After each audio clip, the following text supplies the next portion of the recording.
It was chaos, bedlam, and it was scary as hell.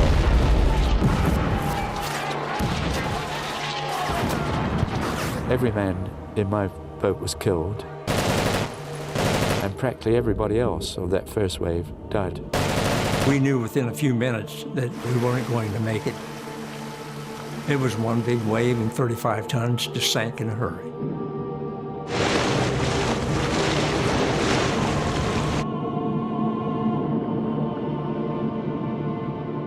This is the story of a lost hour in the greatest invasion the world has ever seen. A quest to discover why on one beach D-Day went so badly wrong. The answer lies not in history books, but here at the bottom of the sea, locked within wrecks that have remained undisturbed for over half a century.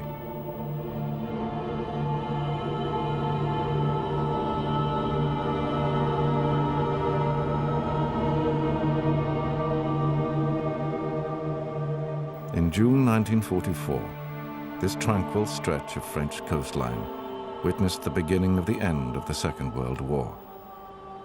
Here, on the infamous Omaha beach, the carnage was almost unimaginable. I was told to break radio silence when I'd landed the Americans on Omaha Beach. And my signal, I think, was something to the effect that A Company landed at 06:30 hours with light opposition. It was quiet and orderly when I left the beach. It was a gloomy morning. We only sort of saw light about 6 o'clock, and then it was gloomy.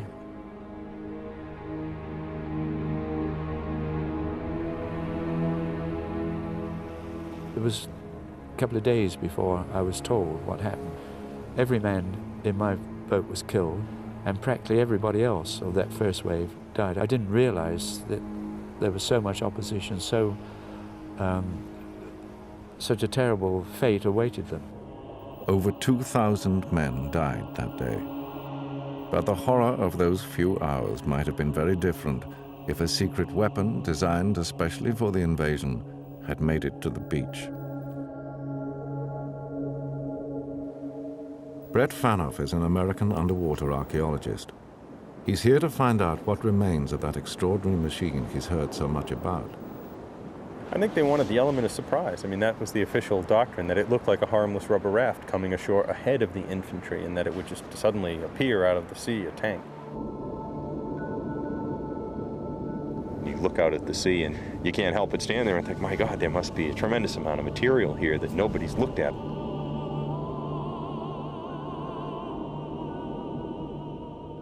The history of D-Day is well known, but Brett is convinced that there is still more to be discovered on the seabed.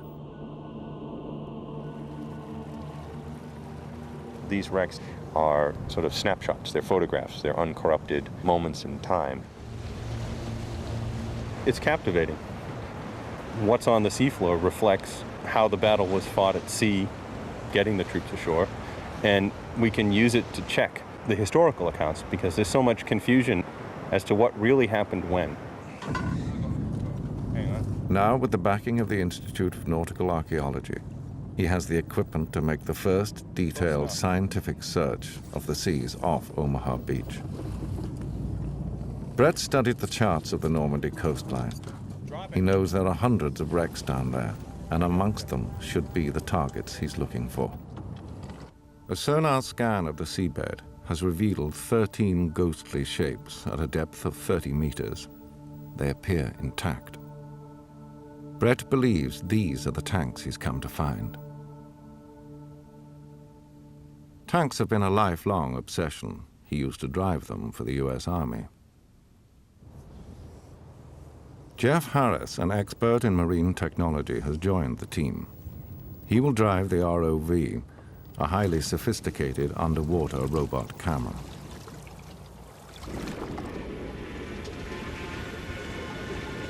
Live video pictures are fed back up to the surface. Take yourself a minute to figure it out. The ROV has its own onboard sonar to help locate the first target. Open it back up to polar so we can see the majority of the wreck. It should be off to the that's what I'm port doing side. now. You're on polar now. Scan reverse. Just scan reverse it. There's no reason to go to that side.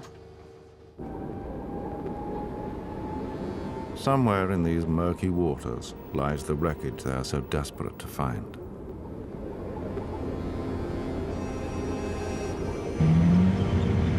A battalion of floating tanks, doomed to failure.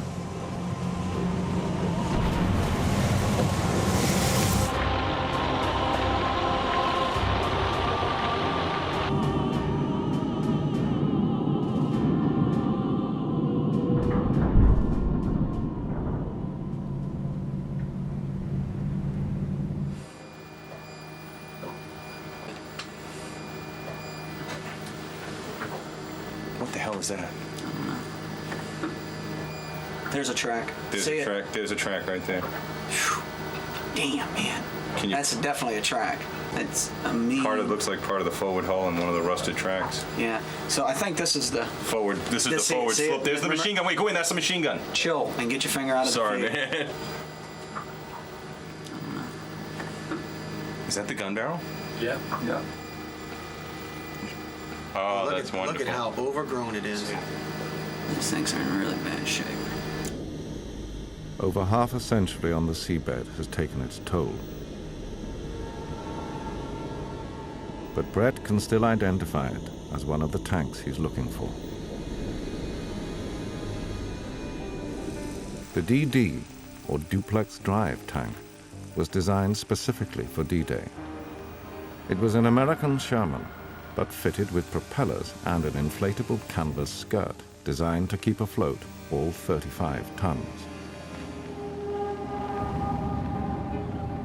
They would launch from a boat and motor in at just 4 miles an hour. The top of the canvas barely a meter above the waterline. What's this right here? Is that a rope? Is that Oh, I wonder if that's one of the metal, the bands, you know, for the Right. for the flotation skirt. I think that's what it is. Yeah. They had hoops, metal hoops, like a hoop skirt for a woman. They had hoops that kept the canvas out. It's broken off. Do you see it? Yeah. That's fantastic.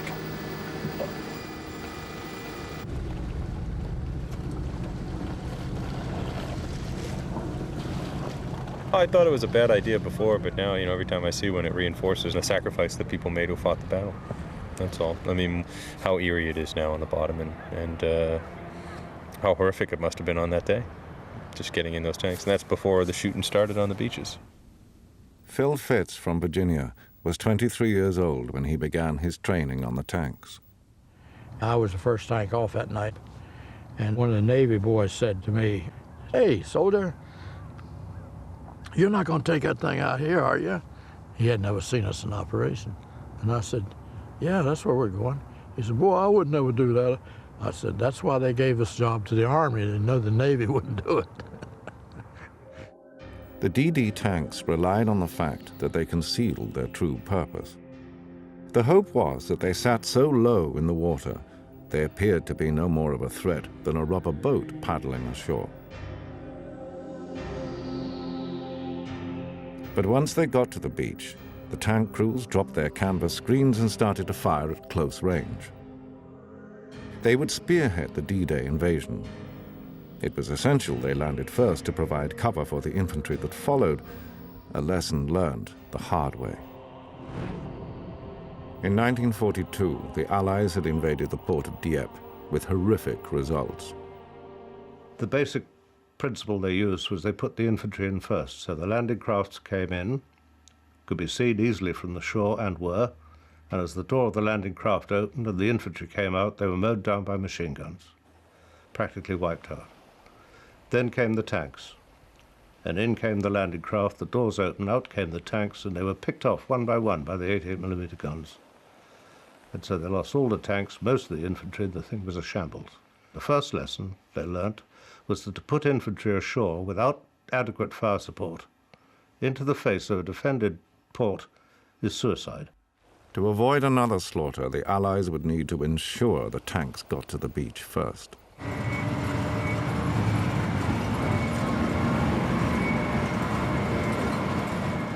Harry Webb used to train the British tank crews on the DDs. He's now based at Bovington Tank Museum in Dorset, where he's giving Brett the chance to relive his tank driving days, this time on a Second World War Sherman.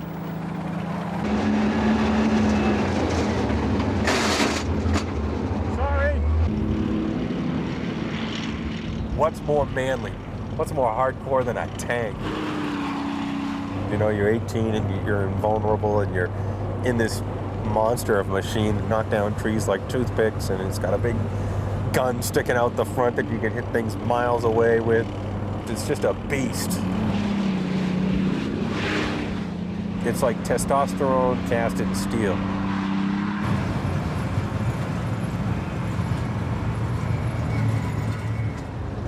Shall we go one more time? We did that. We got a good change there You as well. like that? I felt good about that one for a change. That's made your day, hasn't Yeah, it? it did. It really did. In training, DDs were launched over 2,000 times. Nothing was left to chance. They take us on both day and night trips out into the channel and drop us into the channel, into the water, give us a gyro compass reading on their compass, and we'd go back to shore, and you wouldn't know where you were until you felt the tank run up on the beach. We did that many, many times, and that gave us a lot of confidence. Do you think the men that launched, that you knew, do you think they had faith in the DD system? Oh, yeah. Well, I mean, they were schooled. I mean, as you know, in all the army, drill makes perfection. Yeah. And they were sort of semi-brainwashed into the ability of the tank to do the job. Not only were they trained how to operate the floating tank, they were also taught what to do if it sank. They were aware of the fact that it could sink. All during the training, everywhere along the line, they kept saying, now, if something goes wrong and it sinks, this is what you do. Because they taught us how to put the breathing bottle in your mouth and turn it on. And we had a 5-minute breathing bottle and a ribbon around our neck, a little tank right here, and a mouthpiece you stick in your mouth and turn it on, and you start breathing. It's good for 5 minutes undersea. The only thing between the crew and the sea was a thin bit of canvas. This is the last DD tank with canvas screen still intact. It's a rare chance for Brett to get a close look at this extraordinary machine. The commander was the only man that could actually see what was going on because he was up high enough to look over the top of the screen. The driver didn't see anything at all. He took his command from the commander, who was stood on a plinth at the back. Couldn't help it. I was holding on to it. I got a roll and just let it went. 3 miles offshore, the team are searching for another tank.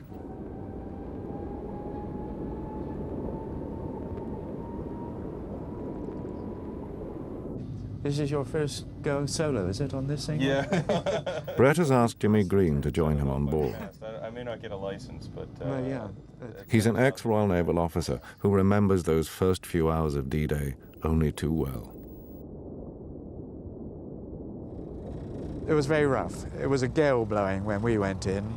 It was difficult to see through the spray of the waves were bouncing over the craft. It was a dull, a miserable sort of day, not like this at all. On that day, the sea was my enemy. Today, it's my friend.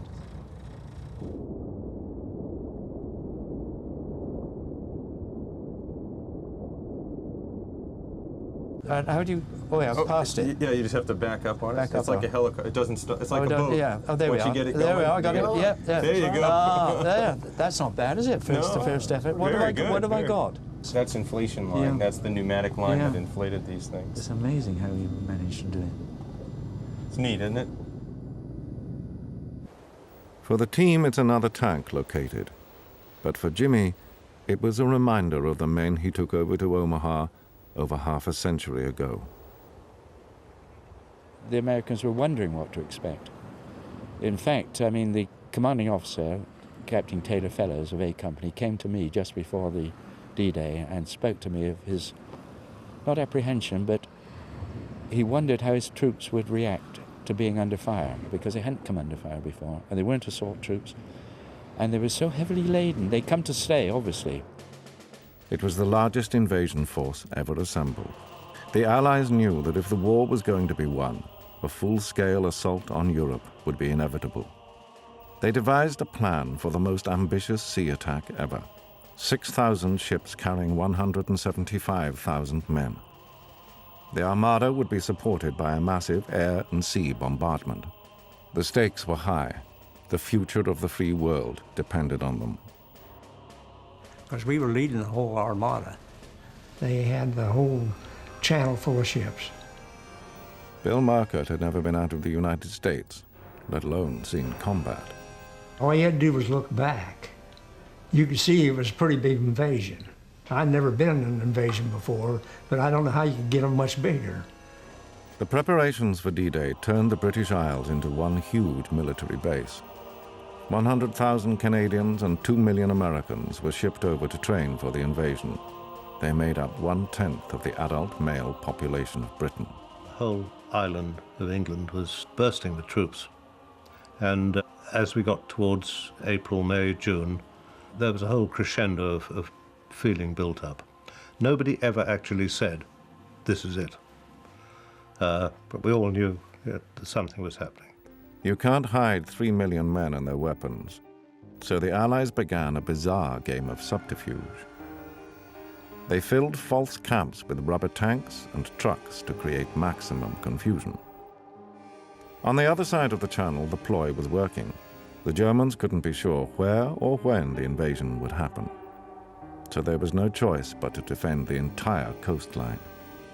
The Atlantic Wall was an impressive defense that stretched 3,000 miles, as far north as Norway. In charge of the French section was Field Marshal Rommel, a brilliant officer with a near-obsessional plan to make his front line impregnable. We were told the beaches were mined, and there are over 1 million mines on Sword Beach, 1 million mines.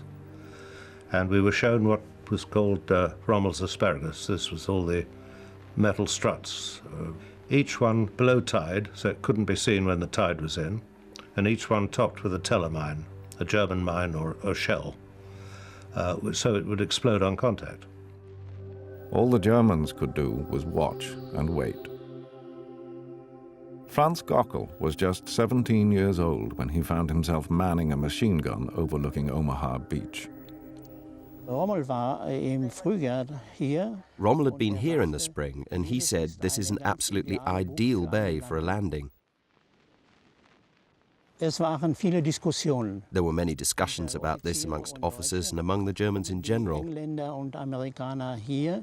Would the English and Americans land here at this bay, or would they go somewhere else that would be closer to England? Surprise would be the key to the success of the D-Day invasion.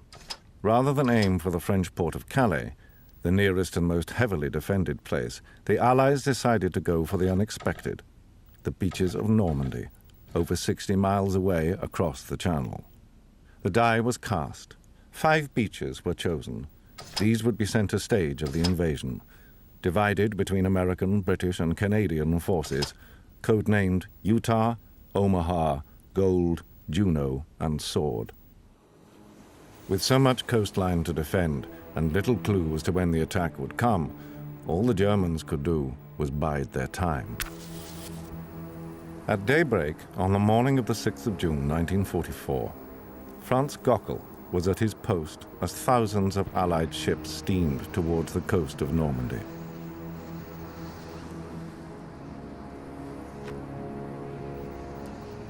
At first he believed the shadows to be German patrol craft, but soon the shadows grew.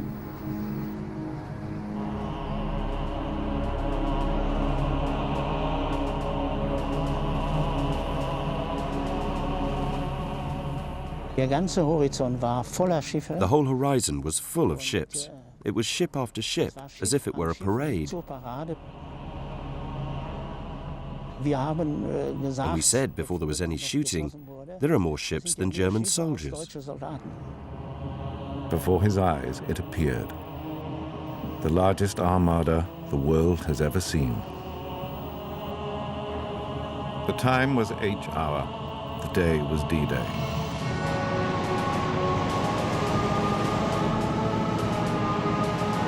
After months of preparation, the DD tank crews were ready. Okay, 2 minutes, man!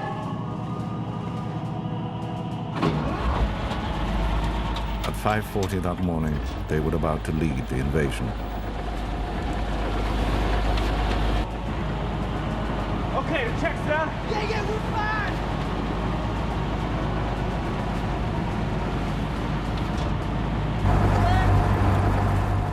That particular morning, I thought, well, there's going to be a lot of people killed today.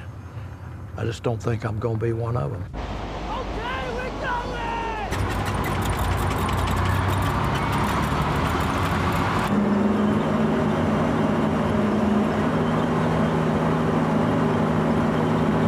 I kept wondering what it would be like once we get there, and will we be able to do what we came here to do.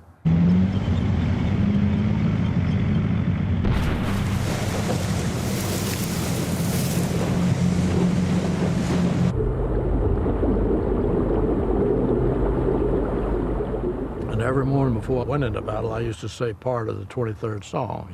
Yea, though I walk through the valley of the shadow of death, will fear no evil. Brett's been studying the records of that momentous day. They reveal the tanks he's discovered all belong to one unit, the 741st Tank Battalion. According to the history books, 29 tanks were launched over 6,000 meters out. 27 of them sank straight to the bottom. There's something puzzling. Despite the failure of the 741st to make it ashore, DD tanks on other beaches were successful. On Utah Beach, right next to Omaha, 28 launched and every one of them made it. It was the same story on Sword Beach, where Patrick Hennessy also launched successfully. All except 2, I think, of the ones that launched got to the beach. We all put down the covering fire, which we'd come to do, and we got our infantry ashore with less casualties, in fact, than on other beaches, because we were there, I think. Set against the success of the tanks on the 4 other beaches, their failure on Omaha is a mystery. The only way Brett can find out what went wrong is to return to the evidence on the seabed. You could very easily make the argument that, well, if you want to study it, we'll take all 23 of the remaining tanks out and throw them up on the beach and you can study it. But then we lose a tremendous amount of data. We lose the context. We lose the distribution pattern. We lose understanding how far each tank made it. He needs to look at the exact positions of 6 more tanks because they are not where they should be. It's not going to be easy. The weather has taken a turn for the worse. You never know what the North Atlantic's going to throw at you. Right now it's supposed to be beautiful and it's not. You get up every morning and you go out and you look at the sea and the weather reports be damned because they're generally not reliable for this area. It's going to get bumpy. We had 26 knots of wind from the northeast, which effectively, when we go to anchor, we will roll a fair bit, which makes deployment of the ROV extremely difficult and somewhat dangerous as well. Everybody get a hand.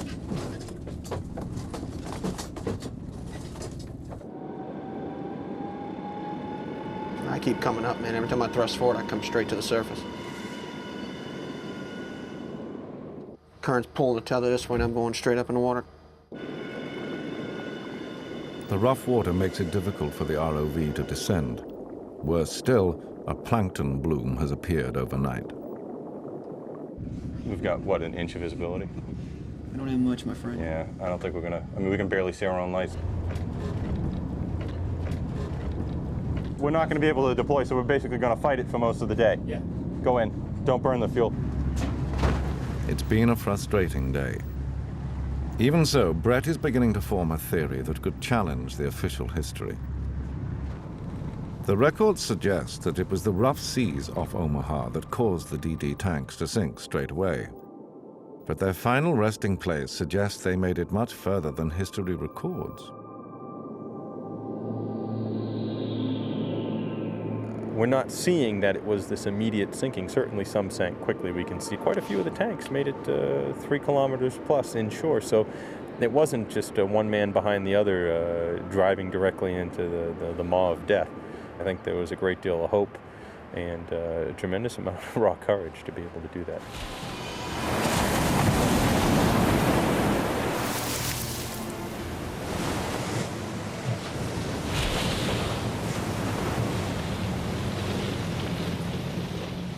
Johnny called me to come up on top with him to help hold the struts back, because when the waves would hit the side of it, the struts would bend inward and let the water dump into the side of the tank. Waves were shoving it in at the top. That was unusual. We never had that problem. All the training that I had in England, never did I go through anything like that.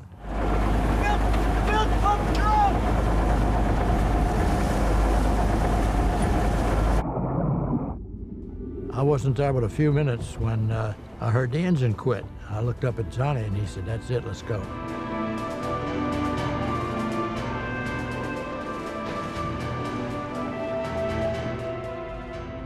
I foolishly went back down inside momentarily to get a Tommy gun and some ammo, because hey, if we're going to go to the beach, let's have something to shoot with, you know.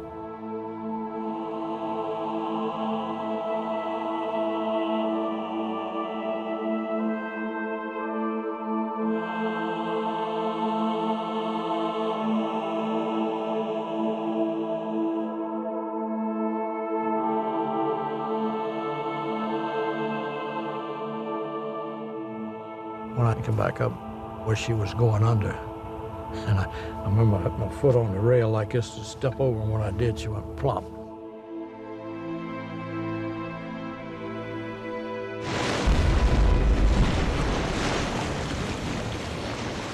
I don't know why I didn't throw that Tommy gun away, because it wouldn't have been any good to anybody with all that salt water.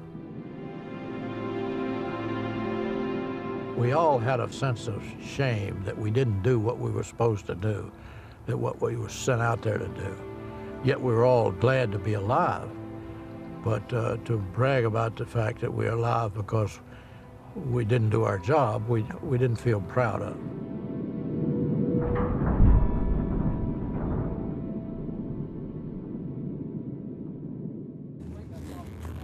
At last, the conditions have improved, and Brett is taking full advantage of the near-perfect visibility.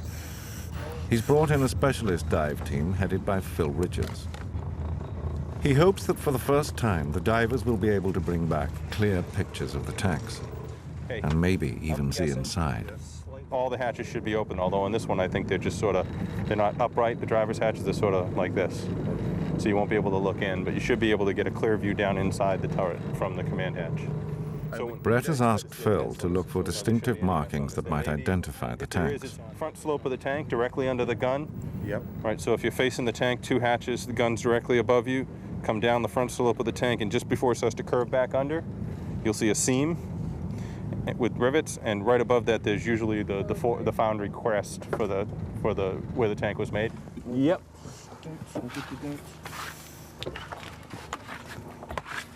All right, look.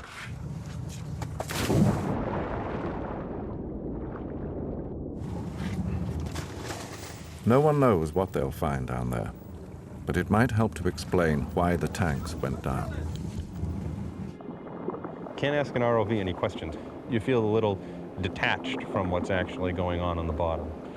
But with a diver, they'll be able to pop their head into the turret and have a look as to how much silt is there, what material might exist inside the tank to specifically identify it. And those are things we couldn't do with an ROV. The divers are 30 meters deep and have only 30 minutes on the bottom. For their safety, they must stay in constant contact with Barry, the dive supervisor.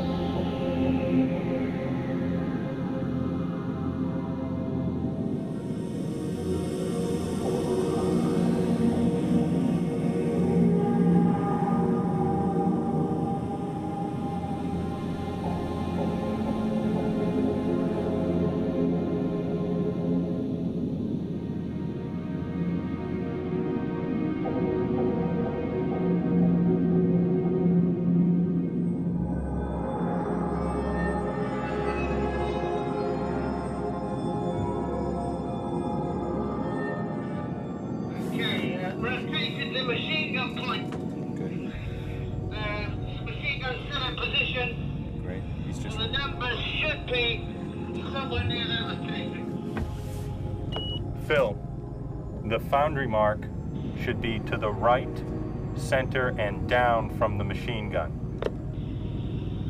That identifies the manufacturer. Yeah. Can you identify the tank for that? Is there a serial number? Sometimes. Right. Yeah, it depends on what it is, right? You could find one that's like Pacific Rail and Car, and there'd be no data on it at all. And some Ford would have some, GM would have some, but we might be able to sort it. Okay, there's too much growth on the tank and particles are so on to actually make out any foundry numbers. This is probably the best preserved of all the tanks that are out here. And if you can't see it on this, we won't find them on any of the others.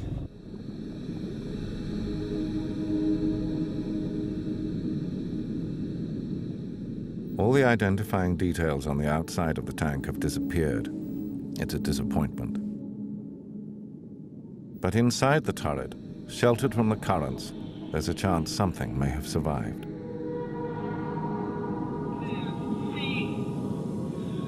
breech end of the main gun. That's great visibility. Just have a look around and see if I can see any close effects on the racket. I mean, if he can see the breach from the main turret, that's a good 2 meters, meter and a half. Right. So you must have Might be more inside sheltered, that turret. actually, Yeah, it's inside. good shelter. Now, there's all sorts of bits and pieces in here that are quite interesting.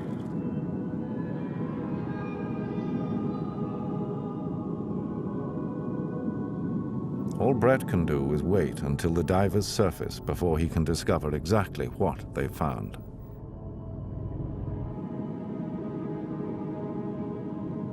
Time is running out. They only have a short period in which it is safe to dive each day. After that, the currents become lethal. Yeah, Phil. Go ahead. Yeah, you're on 28 minutes. Time's up. Their air is low, and the currents are picking up fast. Phil. Okay, topside, you're on the way out. Roger that, you're on your way up.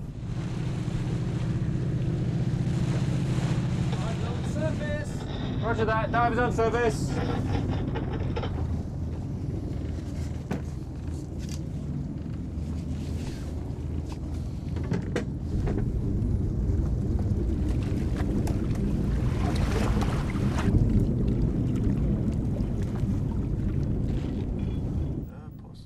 At last, Brett can see the pictures for himself. He's desperate to get a close-up of the inside of the gun turret. Wait. What's right there? That's part of the seat, isn't it? Yeah, that's the underside of the commander. That's the spring in the underside of the commander's seat. That's where the commander sat. Right, that's the that would actually fold up out of the way, yeah. It's amazing, you know, this perspective we just didn't get before. But yeah, his seat would be literally right down here. The gunner would be, I mean, literally, you know, pressed right up behind him. And so he would stand up so he could hold the 50 cal and fire. Right. The inside of the tank is far better preserved than he expected. For an archaeologist, it's ideal. But even though these wrecks aren't official war graves, Brett won't disturb anything out of respect for the men who might have died here. There's probably a foot and a half of sediment in there. I'd suspect there's lots of personal effects inside these tanks still, yeah.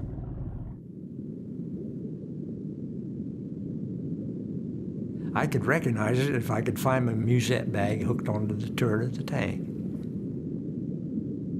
I had a British commando knife in it and a camera. I had taken some pictures. I had taken some pictures of the invasion and the men on the ship we were on, the LCT. But more likely than not, he was outside behind the turret holding the tiller. I think that any time we approach an archaeological site like these tanks, knowing that men did indeed go down in them, there may still be identifiable remains. Certainly, dentition survives well. I don't think there'll be any soft tissue or that sort of thing, but it's possible.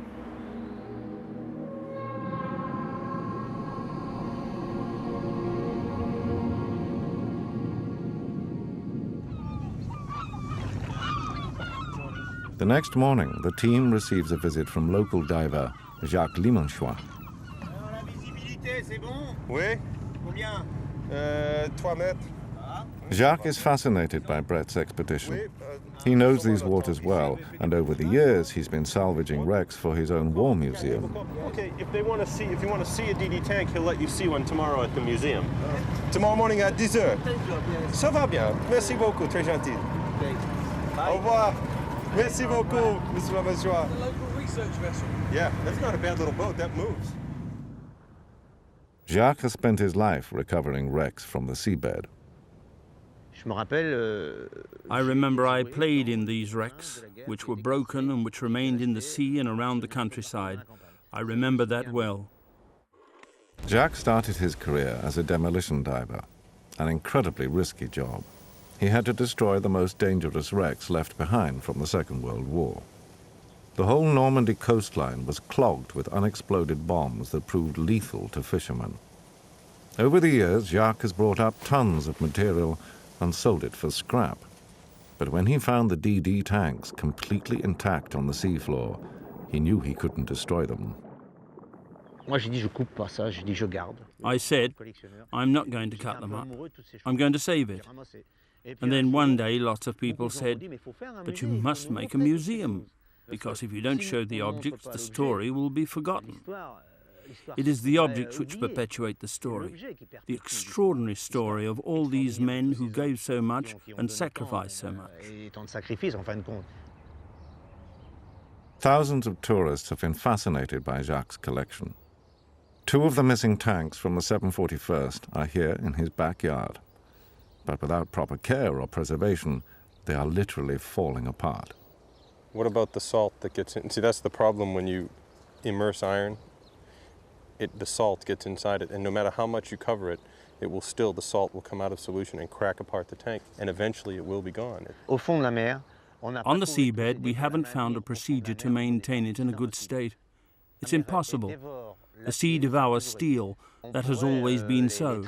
One could treat them with the product, with an electrolytic bath, but it's not possible. They're too big.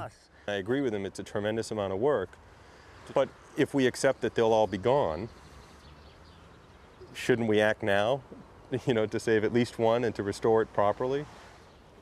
Even with his best effort, in 50 years it'll be gone, in 100 years it'll be gone. More important than the wrecks themselves are the men who died on them. It is certain that there are wrecks which would be considered war graves. I'm sure there were some who drowned around where the tank sank. They felt they were drowning, they swam badly, the water was very cold. And there were many who drowned on top, on the water around the tank, but not inside.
Brett wants to know how many of the 741st crews perished in their tanks and how many managed to escape. On the cliff tops above Omaha Beach, the American Cemetery holds the names of all those missing or killed in action. Is the official date that the government declared the individual dead. Curator Gene Dillinger searches for the names of the men missing in action from the 741st. Then they may be declared dead a long time after that. If that's when they deciphered that that's the closest date possible of the official death. Okay. So let's see what we got. We got the wall of the missing 1, 2, 3, 4. We got 5 on the wall of the missing. So you got 5 MIA. On the wall of the missing. And you've got 11 KIA. 11 men were killed and 5 were reported missing in action on D-Day. The rest were rescued at sea.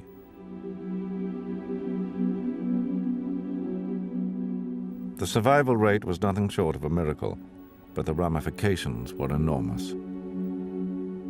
For the infantry on the beaches who expected the tanks of the 741st to be there to provide cover, it was a catastrophe.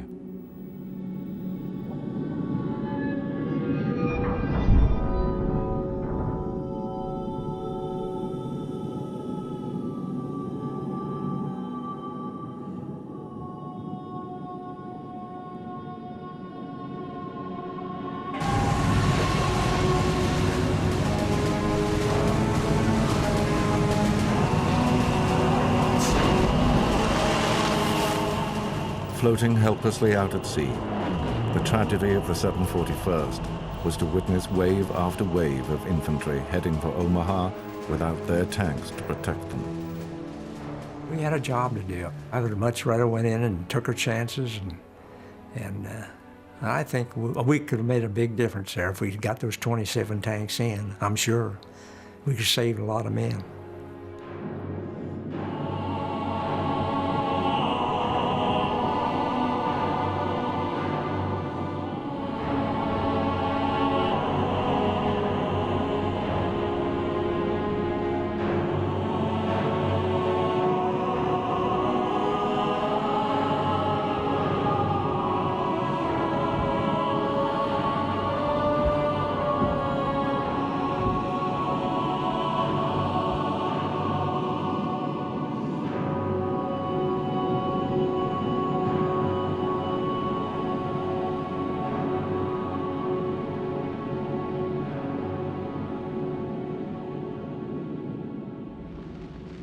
The troops were heading for disaster.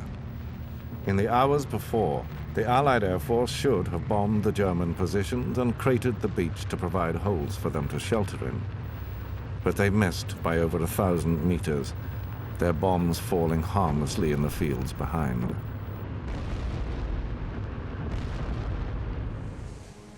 The men in that first wave had no idea the bombardment had failed, or that the DD tanks would not be there to support them.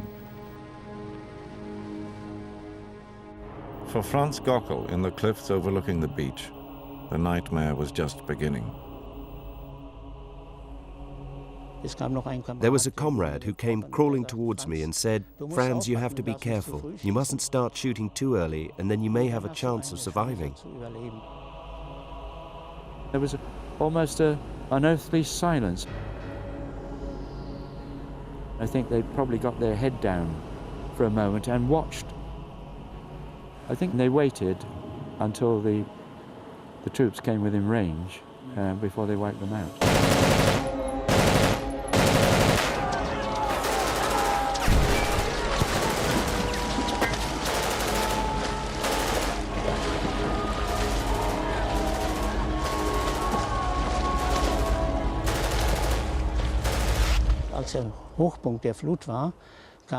When the tide was at its highest, a troop transporter came, a big one with several hundred people on board, and on each side there were rope ladders.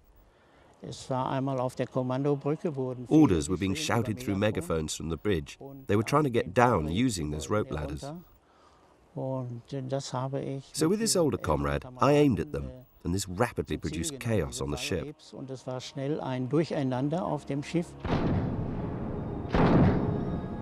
A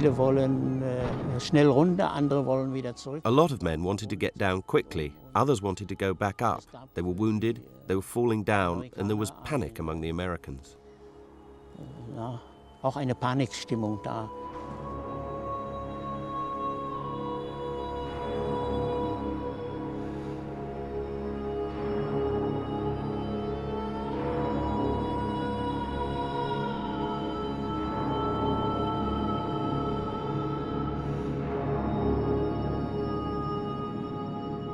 No cover, no tanks, and the Germans hidden in the cliffs. A very difficult task. And they didn't really have much chance.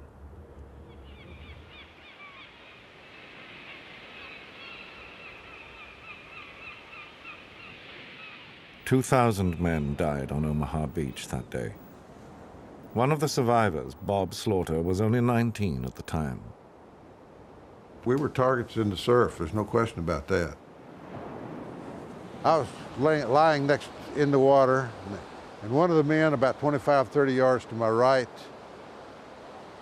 was the first one I saw trying to cross the beach. And he had a big load on his back, and he was stumbling, and he fell in one of the runnels, and he was lying there. And I don't know whether he was shot and fell, or whether they shot him after he fell. But I saw the blood in that runnel of water, and he started screaming, hollering for a medic, and one of our medics went over to help him. He was working on him, and he got shot. And the medic and both of them were lying on top of each other, both of them screaming, and I'm lying here at the edge of the water thinking about going across. And I just had a chill go up my spine that I just couldn't do it. And then they died, both of them.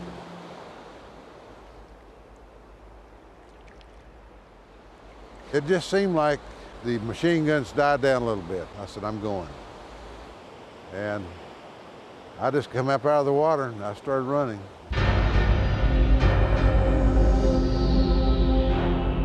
"60 pounds I was carrying, and my rifle and my woolen clothes were soaked and heavy, and my shoes and my jacket's full of water.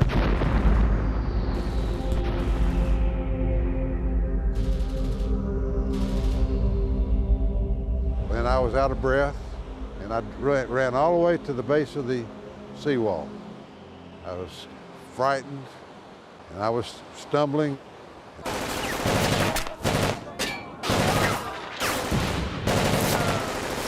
My rifle had jammed. It was full of sand and salt water.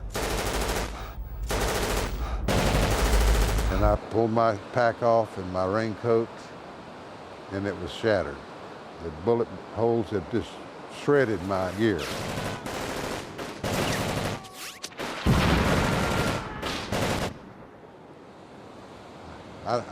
Then I began to really get frightened. My hands shook and trembled. I couldn't get I had a difficult time getting my rifle cleaned, and I tried to light a cigarette and I couldn't get one lit. I was shaking so bad. For the men who made it those 400 meters across the beach alive, the horror wasn't over. They were trapped, hiding from German gunfire for several hours. I was 17 years old. It was horrendous. It was the innumerable deaths. There were hundreds and hundreds of soldiers lying on the beach. They were washed towards us on the rising tide. We thought how terrible was such a death. I thought, I only hope this will stop soon. In Bob Slaughter's regiment, 1 in 4 men were shot as they came up the beach. It was just a shooting gallery out here. That's all it was. Bullets coming this way and popping over your head, and you could hear the machine gun, you know, brr, brr, brr, up and down the beach. You could hear it, you know, and you could see the tracers. And it was, you know, all the noise, and here you are, 3,000 miles from home, and you're on a beach, and you're looking out towards France, first day of combat. Your buddies all around you, you know, and all of us are in trouble. It was, I couldn't believe any of us made it. Couldn't believe it. Because the infantry had nowhere to hide on Omaha, it was even more tragic that the 741st never made it ashore. The historical records state that the tanks were simply not seaworthy enough to deal with the extremely rough seas of Omaha, and that they sank immediately. But Brett's survey on the seafloor challenges this. Many of the DDs he found did in fact make it close to shore. So what happened? What made them finally sink?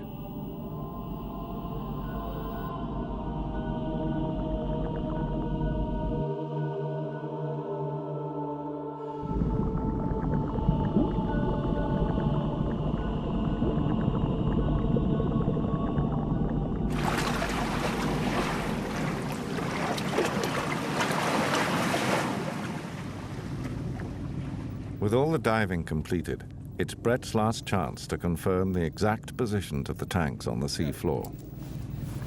Turret's still on. Yeah, sitting bolt upright. Sitting bolt upright. Which side was into the current on that dive? The starboard side. Was into the current, so it's facing the beach. It's facing the beach. Yeah. Flat on its tracks, straight up, gun elevated, facing the shore. It's the tank's orientation on the seabed that reveals why they sank. After weeks of investigation, the final pieces of the puzzle have fallen into place. Having now found 19 tanks, he realizes they are all pointing at exactly the same location on land. The steeple at Colville-sur-Mer is the most visible landmark from the sea. What makes sense is that they were trying to fight the current to stay in this area, and we're heading towards the steeple at Colville-sur-Mer. We know at Utah Beach, other tank battalions use specific landmarks. We know the British and Gold Sector did as well. So it's probable the 741st did. So as they approached the shore, and they were being pushed along in that direction, they would turn and ultimately expose the long side of the tank, which is very fragile, the most flexible, to the waves, which are about 6 feet, and it would crush in the flotation skirt, and it would sink straight away to the bottom. If the tanks hadn't turned to head for a landmark but gone straight in, keeping the waves behind them, they might have made it to the shore. It was attempting to struggle towards the steeple against the powerful currents at Omaha Beach that forced them to turn side-on to the waves. This made them vulnerable to swamping. They flooded and sank. These guys were Army, they weren't Navy. Most of them probably didn't have a lot of experience on the water. They launched under incredible duress. They had to get in to protect the infantry. They're the only tankers on this sector that launched, so they probably did the best they could to land where they had to, thinking that it was worth the risk, and ultimately they weren't able to make it. So why weren't the tanks taken into shore? They may have lost some element of surprise, but they would have got through. As a sailor, Jimmy Green knew that the conditions weren't right to launch that day. What I couldn't understand is why they didn't go ahead and land them on the beach instead of launching them so far out at sea. I knew a British commander, and he didn't launch his tanks because of the sea, and I think he made the right decision.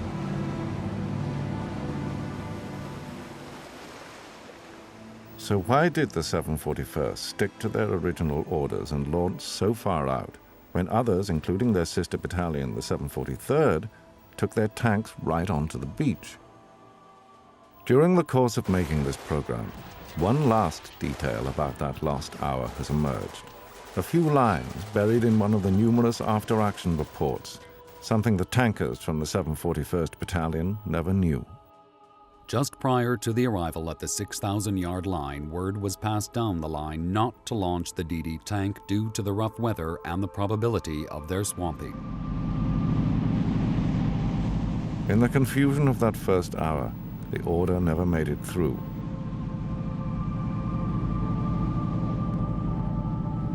An order that could have changed everything for the 741st and for the infantry they were meant to support.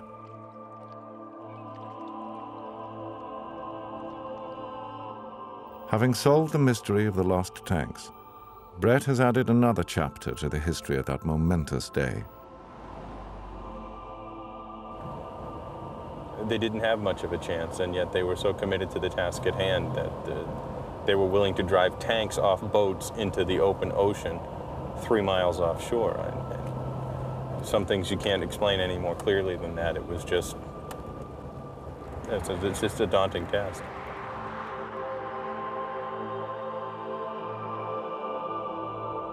The battle for Normandy, although bloody, was decisive. By the end of the day, the Allies had gained a vital foothold toward ultimate victory.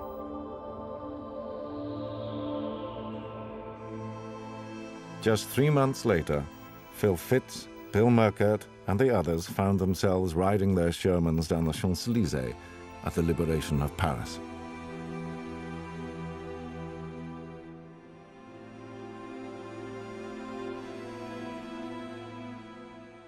Less than a year after D-Day, Hitler was dead, his army defeated. For the survivors, it was time to go home. Their world would never be the same. It was such a different life. I was kind of lost. It was the only thing you ever heard was men's voices and everything. It was in a man's army, and you come home and you hear you wake up in the morning, hear your wife's voice, and it was probably about the sweetest thing you ever hear. I was about as ready for combat as any human being could possibly be. I was ready to go, and the carnage of D-Day just took all my, all my wind out of my sails. We had no foxholes to get in. We had no support. Everything went wrong. Just snafu. Situation normal, all fouled up. That's a GI expression back in World War II. Only we didn't say fouled.